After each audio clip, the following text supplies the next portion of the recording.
Hello and welcome to today's video in high altitude investing. Well, actually today is a live stream.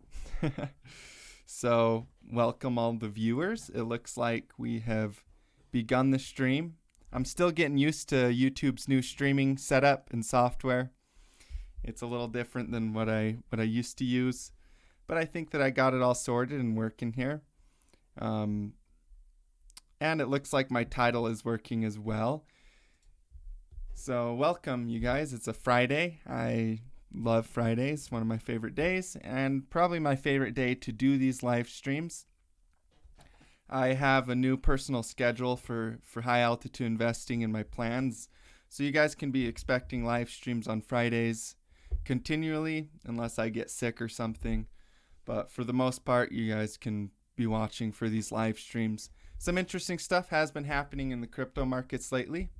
But before we get into that, I want to make sure that you guys join the Discord group in the description box below so that you can get some of the, if you're a free viewer, you can get some of the free content that I post in the announcements channel, or you can talk with the other traders that are always joining in here on the welcome channel. And I wanted to let you guys know that if you are looking for my website, the domain currently is in the description box below. The highaltitudecrypto.io domain will be back. But for now, this is what we are working with as far as my website goes.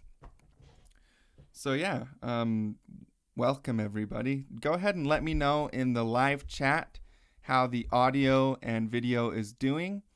Because when I started the previous stream a few minutes ago, apparently the audio was a bit off. So before we really get deep into this, I want to check with you guys to make sure that we have good and clean audio.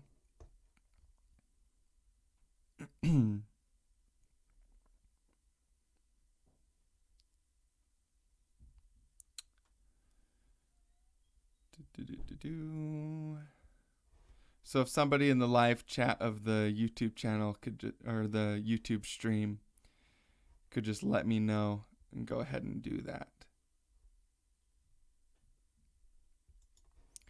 But yeah, you guys, Bitcoin is one interesting character, one beautiful market, something that everybody should own a little piece of. Even through the ups and the downs, you should always have a little bit of Bitcoin. Also, for the people that don't know about charts.cointrader.pro, I'm going to share this in the live stream chat. And so you guys have access to this as well. This is really, really important for doing your charting. If you don't have TradingView Pro and you want to look at all of the different charts without the annoying pop-ups that TradingView has, then I recommend using this. I personally highly support TradingView as a company, and I really love what they're doing in the space in general. So I actually do use TradingView Pro and support them fully with what they're doing over there at the TradingView offices. And so I do go ahead and support them. But I also use charts.cointrader.pro a lot because this has access to coin market cap data. So you can look at the volume across multiple exchanges. So like when we have this support failure right here at 7,500 and we dropped down and got this huge volume spike, you can actually see that really well on charts.cointrader.pro, whereas if we go to tradingview.com and we're doing our analysis on Bitcoin,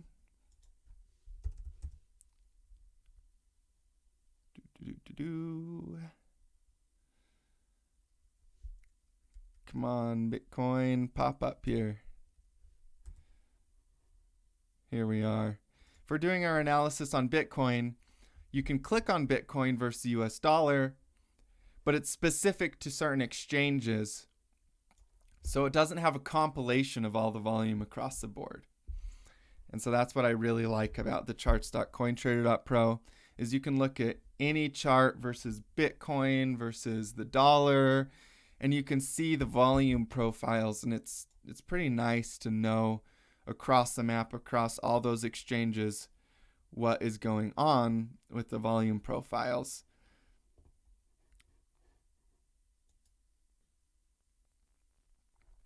I also have some comparisons I'm excited to share with you today, or some things that I at least recommend you guys keep in mind as far as price comparisons, because sometimes it can be pretty scary for people that maybe haven't been around in Bitcoin for very long, or don't understand market cycles, and it can be scary to see red candles coming in. And if you don't have a perspective of other markets that have done similar things, then you might get confused or lost within the price action, get emotional, and then make bad decisions.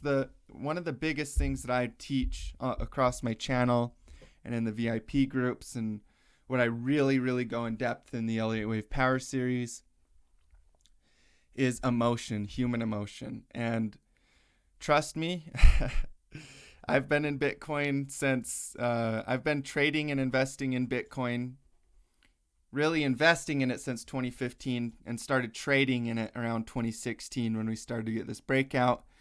And I really, really got crazy into it in 2017. And then 2018 came around and it was this huge bear market. So I felt just pure euphoria, new paradigm, thought I was the biggest genius in the world. My ego got hyperinflated. I was like, wow, I'm so smart. I made so much money, man. Telling everybody, and that was just like pure euphoria right here. And I could feel that within myself. But I didn't know to the extent that it had encaptured me. And I think that's how human emotion goes. Especially crowd psychology. What happens is, if you get a minute, you can get on Wikipedia. You can read the article Crowd Psychology. And basically, crowd psychology is like, have you ever been driving down the road and you're going down the street and you're driving along, or the highway, and then one person, even though like everybody's going pretty fast, one person passes a car, and then you see all the cars in front of you, they all pass the car too, just because the person in front of them did. Or if you are watching somebody get up to go to the bathroom on an airplane, and then like two other people have to like right after them. This is crowd psychology. It basically means that we humans flock. We flock just like birds flock. We have crowd psychology thinking. So if one person starts doing something, especially if a leader starts doing something, and then everybody else starts following them, at the top of the market, crowd psychology affects everybody, just as it affects everybody at the bottom of the market too, when you've dropped 88%.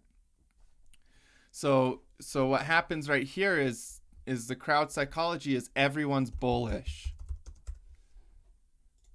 And I had alternatives for a bearish count, but I was overly bullish at the top of the market. I'll be the first to admit it. I'm not going to, my YouTube channel is transparent. I upload all of these videos. You guys can go look back and see all the dumb mistakes I've made. You could look back and see all the positive trades that I've made too.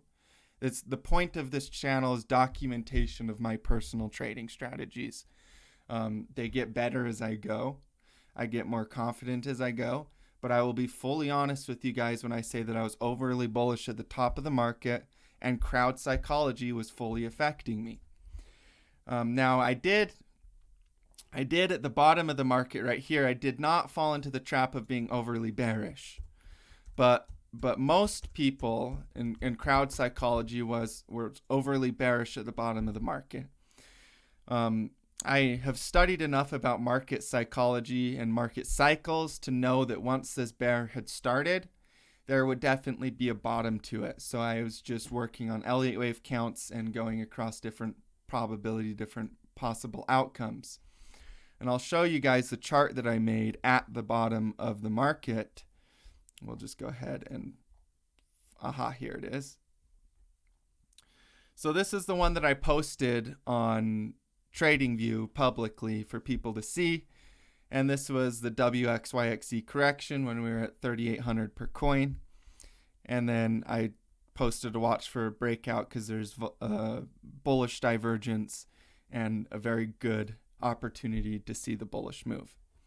Now, although I was overly bullish at the top in my primary predictions at 20K, I still made an alternative prediction and posted it on my TradingView that we could reach 3,000 per coin, or around 3,000 per coin in an ABC correction. So although emotionally I was overinvested and my psychology was overinvested, I was still preparing for different scenarios and thinking of what those scenarios could be in my head. And that's what we call making alternative counts.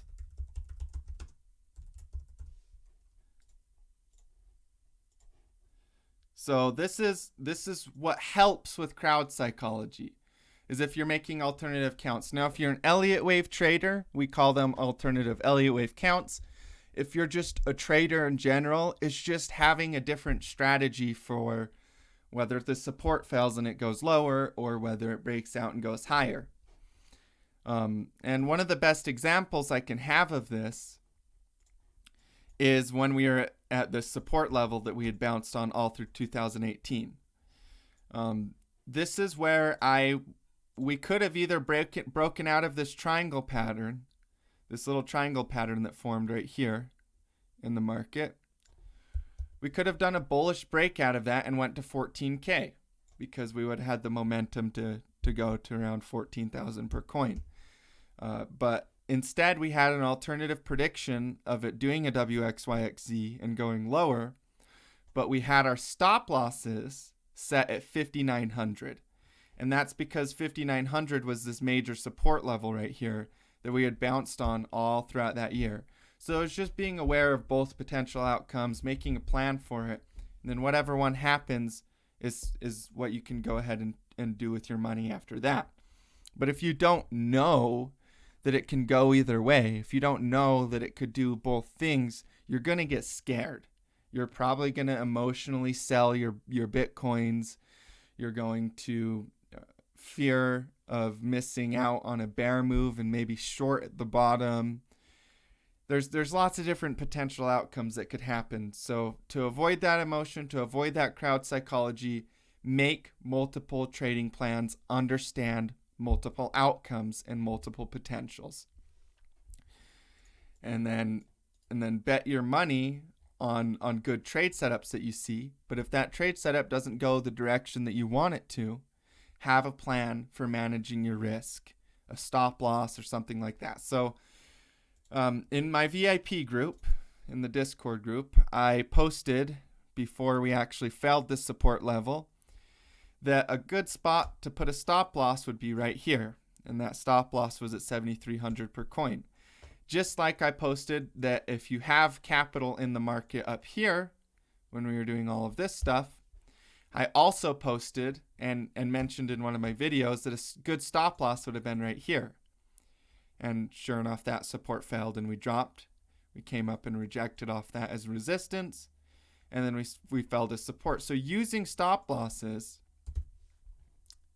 I just like to type in SL. Using stop losses for your trading capital is very, very useful, you guys. I mean, if you wouldn't have used a stop loss in this area right here, and then we take from where we set the stop loss down, that's a 20% drop in value. Now this current area that we were watching to have a stop loss has been about a 7% drop from where the stop loss is set. So you measure from where your stop loss is set below. And that can give you an idea of how much risk you took off the table, how much of your capital you preserved from a drop, from falling value versus the dollar. So with Bitcoin right now and with the current price action, we are still in a channel. We are still in a very, very big channel right here. So as far as like long-term investments go, keep your long-term. That's why it's long-term. The point of long-term investing is to have a portfolio that's aside from your short-term trading portfolio that you literally do not care what happens in the smaller time frames. We're in the daily candlesticks right now. This is a smaller time frame in comparison to the big picture of what's happening here with Bitcoin and with cryptocurrency.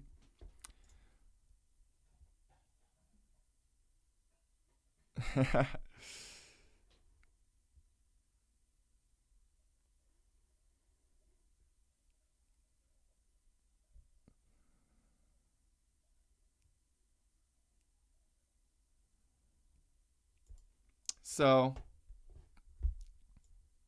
let's just take this and show you this channel. So although short-term portfolio, trading portfolio, support failure, cool. We failed support. Who cares? This is all part of the name of the game.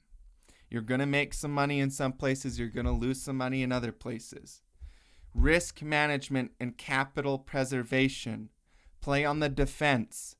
I mean, we have been in a bullish reversal since really the end of last year, the end of 2018. We've been in a bullish reversal. But after the summer came along, we had a summer sell-off. And this summer sell-off has brought us down to these major support levels of, 6,000. This whole chunk of support right here. And because of that, because of the weakness in the market, capital preservation is important right now. Until we see Bitcoin maybe drop down to the 6K level where this wicking happened right here. Or maybe it drops even down a little bit lower to where this support level happened right here. I mean, if anybody tells you they know exactly what support it's going to reverse at, because we had a shorter term bearish trend form in this downward channel, they don't really know. You can't know with 100% certainty, otherwise people would bet $10 million, sell their house, and leverage everything. That's not the point of trading. The point of trading is probability and risk management. That's really the two biggest things. All the other stuff is just additional perspective. But probability and risk management are your two biggest friends here. So probability is that we get some type of a bounce at some point along these support levels. There's a lot of support in this area here. There's a lot of support in this area right here. And then there's a lot of support in this area right here that we see the reversal occur at. So there's really three spots of support. And then we have a channel of resistance where you've rejected, and rejected. So what I would do here, you guys, if you're a short-term trader, if you're a mid-term trader, me personally, I'm waiting for this channel to be tested. So this lower channel. This wick right here is a great spot. There's all of this support right here on the left. So I'm waiting for the price action to drop a little bit further right here before I would go into any trading plans, meaning that I would pull up an actual trading plan here. So let me show you what that would look like. So we're in this downward channel. Let's say that price does go ahead and drop a little bit further, which would be awesome here for anybody that's buying Bitcoin, that's a buyer. Let's say that it drops maybe around 6,000 or a little bit below 6,000 to the bottom of this channel. Okay. Then as we start to see like a bullish engulfing candle, like what happened right here, where we had the bulls engulf the bears, or even what happened right here where we had the bulls take over, then you can be confident that the trend is reversing again. And you could add a trading plan, a long position.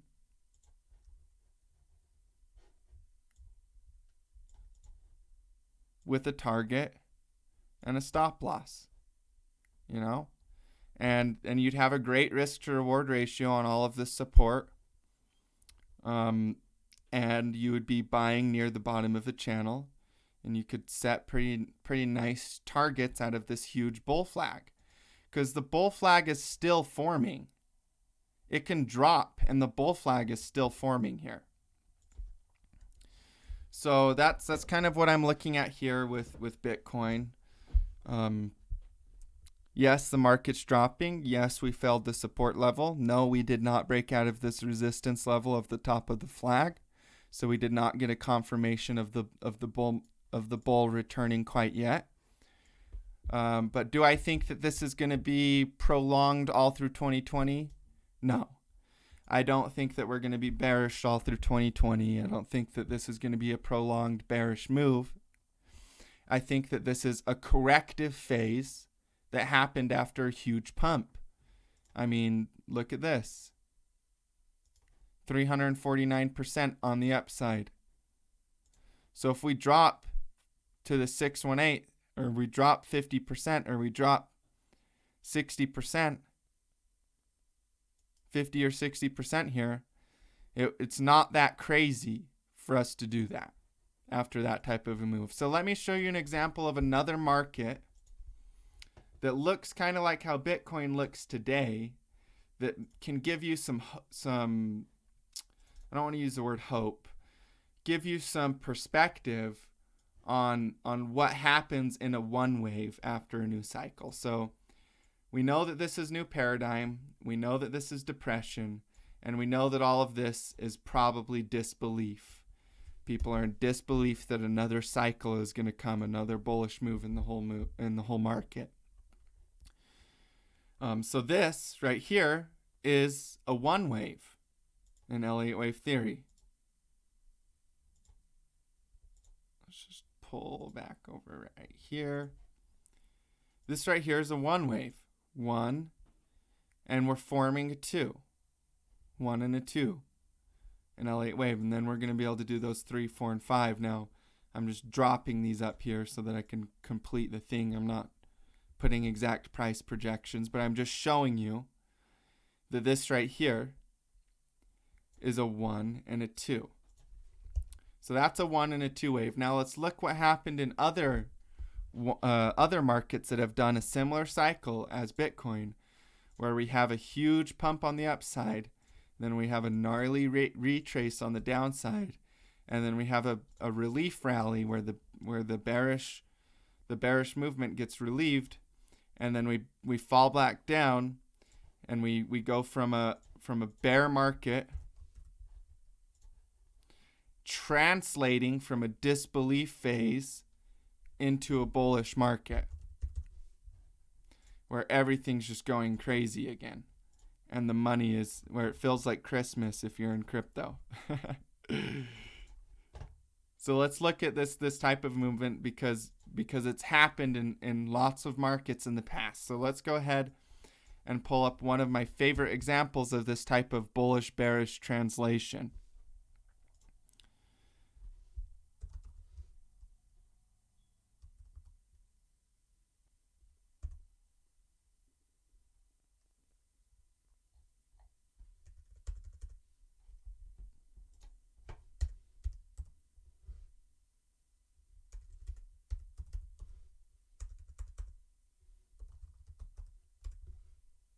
There we go.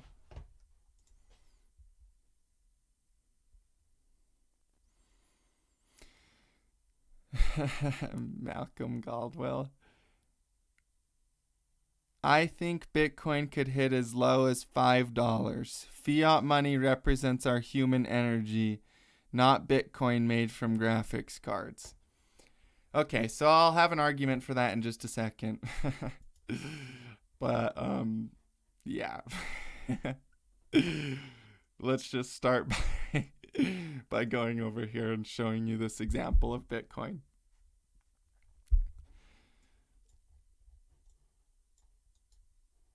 All right, so this right here is an example of a market. This is the NASDAQ composite, and this is the well-known internet bubble.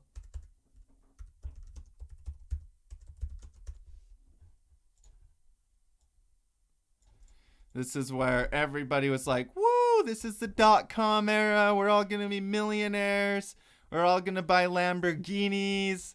I mean, this is literally the exact same human emotion that we experienced in Bitcoin, which is actually a really good sign, by the way, you guys, for Bitcoin investors, if you are a Bitcoin investor, to see that the internet bubble has so much similarity to the Bitcoin quote-unquote bubble is actually a good sign because of what happened to internet stocks after the internet bubble. It was actually its first market cycle, its first hype, and then like its first big one, right? Because Bitcoin's been through cycles in the past, but this was the first big cycle for Bitcoin, and this was the first big cycle for the internet right here. So this is what happened after the internet bubble. We had that bear market where everybody got shaken out. Then we had this bull market return. And then we had a retest of the support levels as we translated from a bear back into a full-blown bull.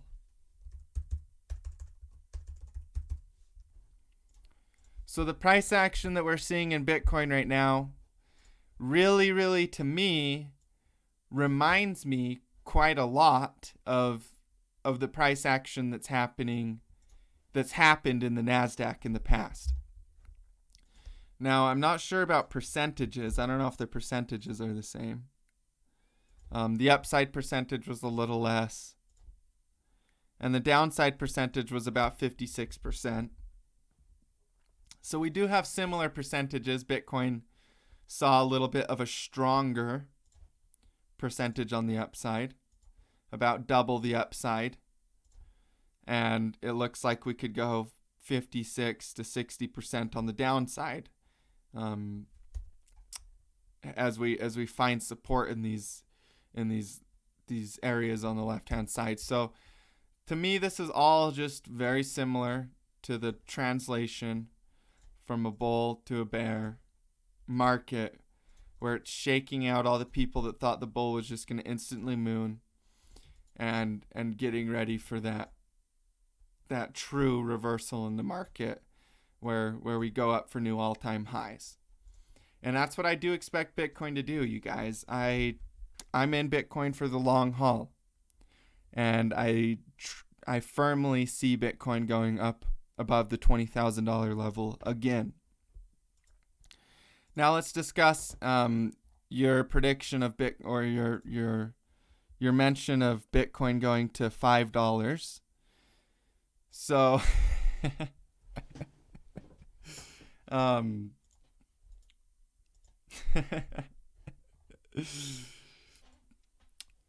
so let's go into the log chart, you guys, just for a second here. So here's the logarithmic view of Bitcoin. Now, in my last live stream, I mentioned how Bitcoin going up is Bitcoin rising in value, but what you should really see from this is fiat currencies and hyperinflation dropping in value. So this right here is US dollar value, or I'll just put fiat value. And this line right up here is Bitcoin value.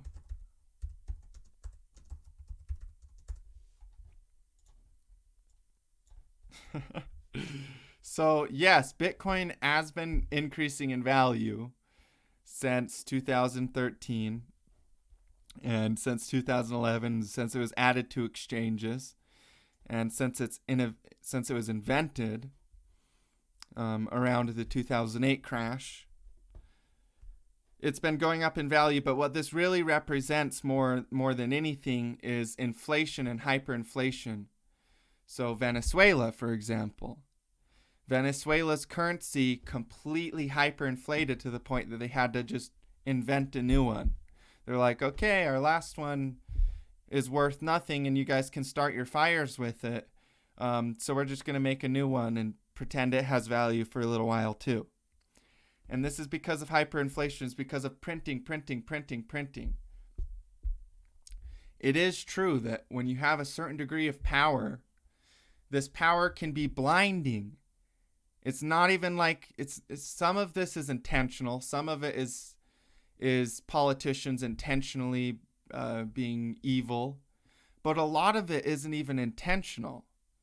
Like a lot of it is just it's a blinding effect, where the degree of the gap between the people that are printing all the money that have access to infinite resources to the people that are at the bottom is so big that it creates a delusion. It creates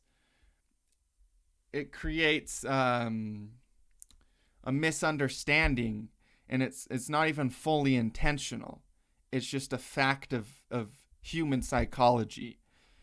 And so this right here, Bitcoin's value. So let's look and see what would have to happen for Bitcoin to go to $5.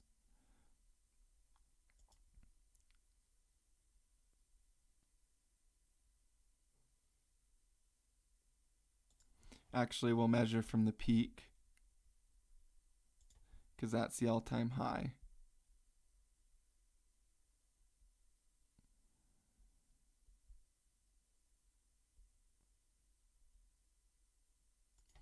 So Bitcoin would have to have a 99.98% drop. So basically, you would have to have every single mining pool, everybody would have to stop mining. Everybody would have to stop believing in Bitcoin as a project. Everybody would have to keep selling their investments continually. You would basically have to destroy a revolution. And here's the thing about ideas, is ideas are more powerful than life itself. You can kill the person that invented an idea. And what happens is the idea is bigger than that person's life. People will pick it up. They'll find what they wrote. They'll figure out from what was left over. Ideas are bigger than ideas are one of the biggest things, especially an idea that has function, that's actually been applied. Like Bitcoin isn't just an idea. It is an idea, but it's an idea that has a system around it. So I think Andreas Antonopoulos talked about how what if another government decided to put an attack on Bitcoin? It would cost billions and billions of dollars to try to do an attack on the Bitcoin network.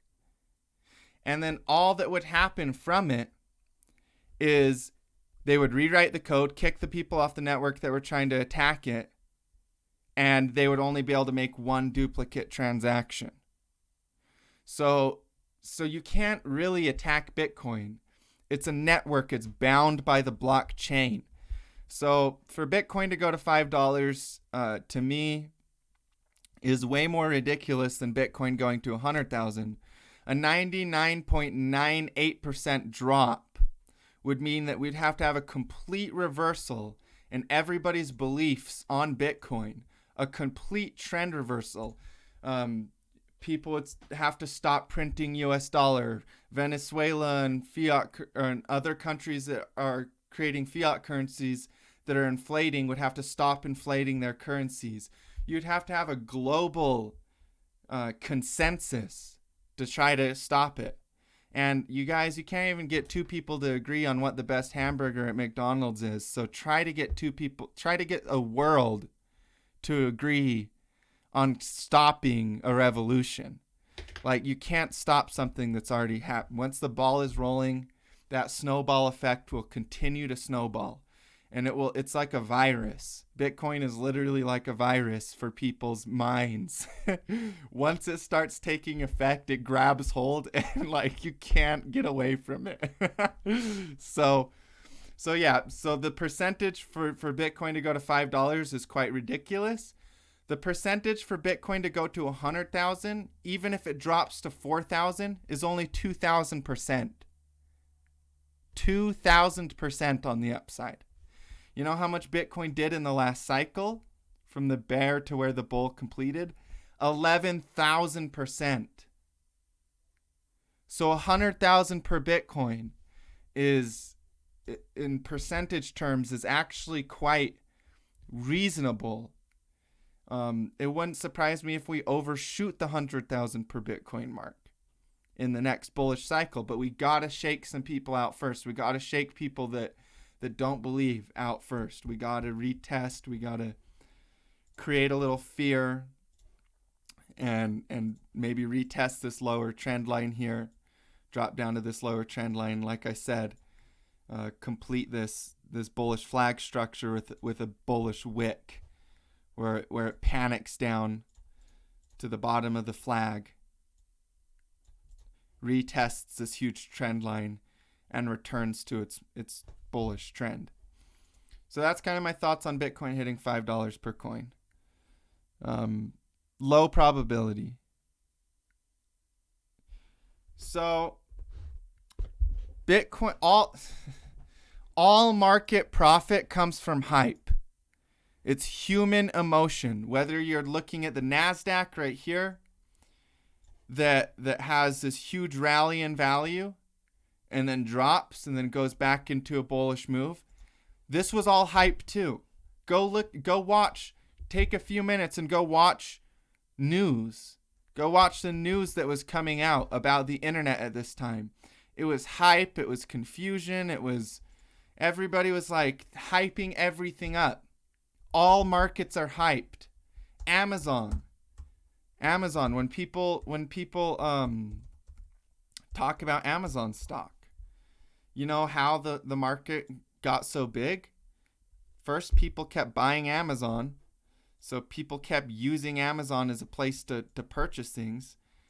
And second of all, it was hyped. The media made article after article after article. It was brought up in the investing world. All market cycles are generated from hype. And hype is just human emotion. The value behind Bitcoin is the blockchain. So if you don't understand the value behind it, go research the blockchain. And that should help you understand why it has inherent value.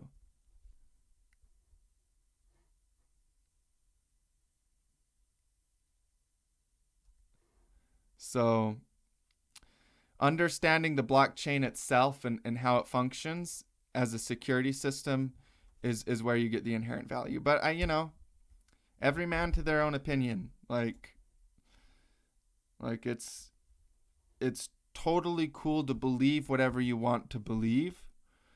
And that's why the freedom of information and freedom of choice is so important, is we all need to have different perspectives on things, and it's good for us all to have different perspectives. So either way, I appreciate your input, even though it's not my view, All right.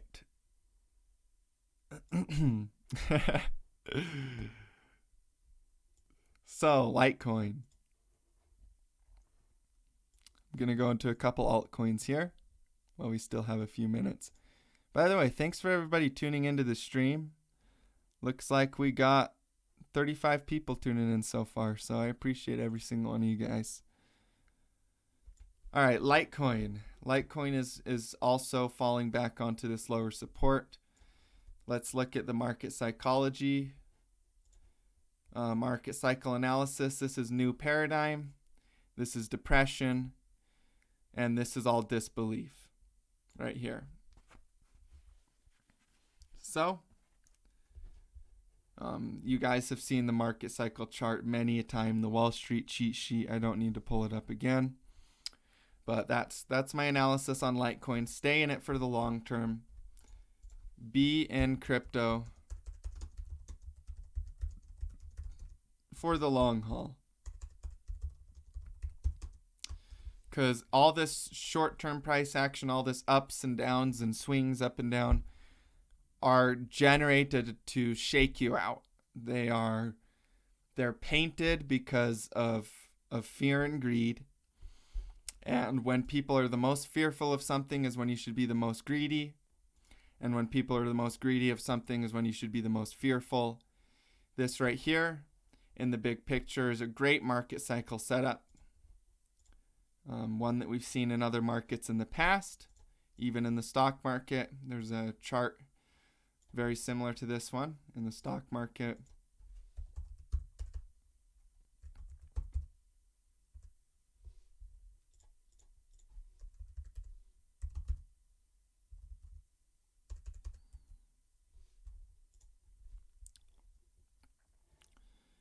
This right here is Qualcomm. And Qualcomm did a similar cycle to Litecoin. This huge pump wave, this falling wedge, and then recovery and return to the bull trend. And Litecoin is painting a similar kind of story as what Qualcomm painted after its first cycle. So I'm really bullish on Litecoin for the long term, and think that this is generally just a shakeout to create fear and FUD, make people sell their crypto into dollar, and then lose money in the long haul. All right, let's look at XLM, or Stellar Lumens.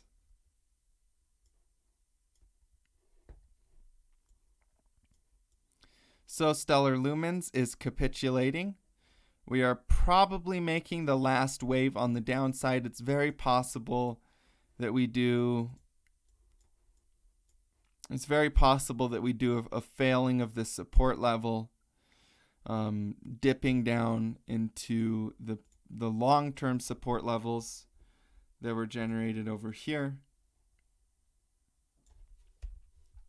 So a jab down into those levels before we can round out, accumulate, reverse, and go for a full trend.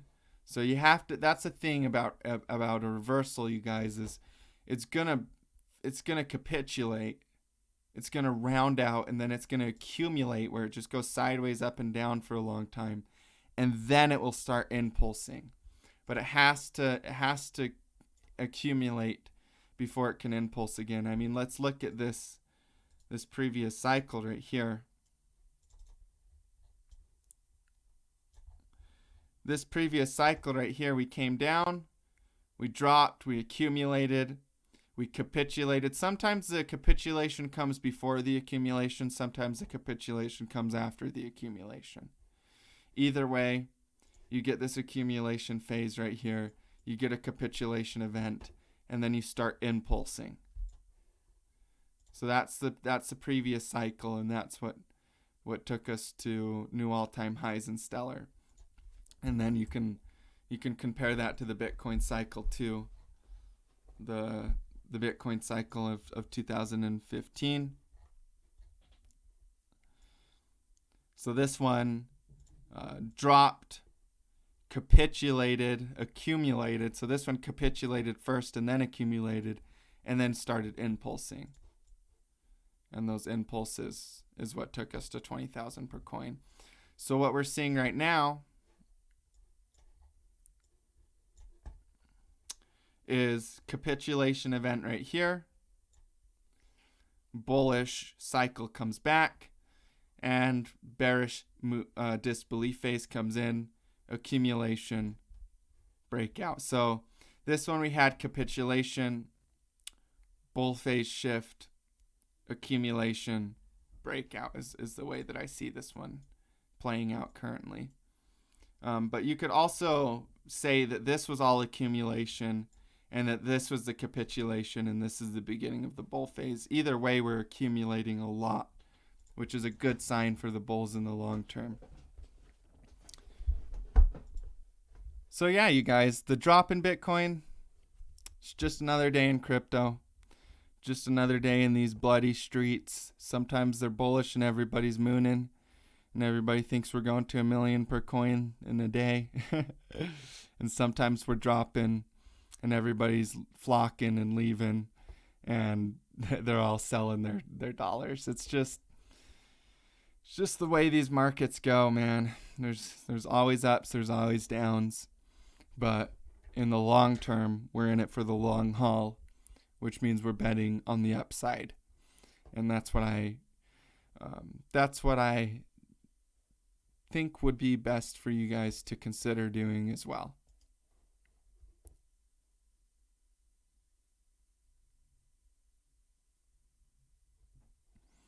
So anyways, I think that we will go ahead and end this stream. You guys, if you don't know the Wall Street cheat sheet, before I go, Google Wall Street cheat sheet.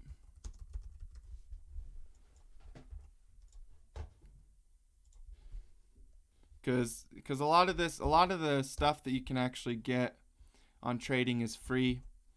Now, you're not going to get a comprehensive understanding of it like you will in my Elliott Wave Power series, which is amazing, by the way.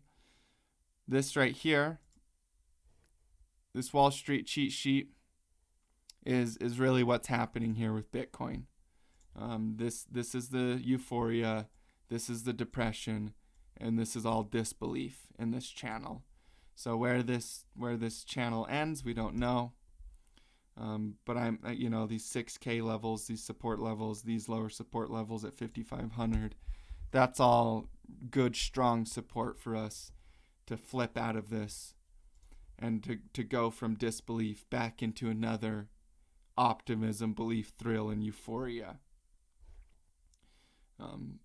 And it's expansive and constructive emotions. And right now we're in a mini contraction. Apparently I cannot pronounce that word. Contractive phase. And pretty soon we'll be in another expansive phase. So be watching for those. Check out my new website. Check out the website, Rebirth, I guess I should say, because currently the high altitude crypto domain is under maintenance, but you guys can go here. It's in the description below. And join in on the Discord. We've got new people joining in all the time. And in the announcements channel, I post free analysis for you guys to look at, like my total market cap analysis, which, by the way, is still valid. We're just falling deeper into the bull flag, back onto the lower support trends. So everything is looking nice. I'm excited for the future of crypto in general. You guys can be expecting more videos than you've been getting, as I've created a more detailed schedule for myself. And I look forward to seeing you guys in the next videos. Thank you guys for tuning in, and I'll catch you in the next stream. As always, stay profitable out there.